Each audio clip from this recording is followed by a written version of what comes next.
পেটটি, খুব তাড়াতাড়ি খাবো, হালুম হালুম করে গপ গপ করে গিলবো শুধু। না বাবা, খাবার ধীরে ধীরে খেতে হয়। এটা খাবারের আদব।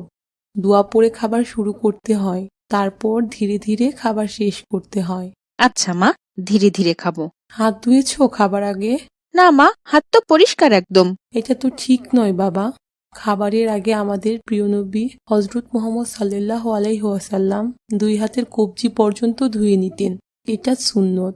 তাছাড়া আমাদের হাতে অনেক ক্ষুদ্র জীবাণু থাকতে পারে। ওগুলো তো আমরা খালি চোখে দেখি না বাবা। ওগুলো পেটে গেলে আমাদের রোগ হতে পারে। তাহলে তো মা আমাদের সব সুন্নত আমাদের জন্য কল্যাণকর। হ্যাঁ বাবা, খাবারের আগে কবজি পর্যন্ত ধোয়া যেমন সুন্নত, আর এই সুন্নত পালনের জন্য আমরা রোগ জীবাণু থেকে বেঁচে থাকতে পারছি।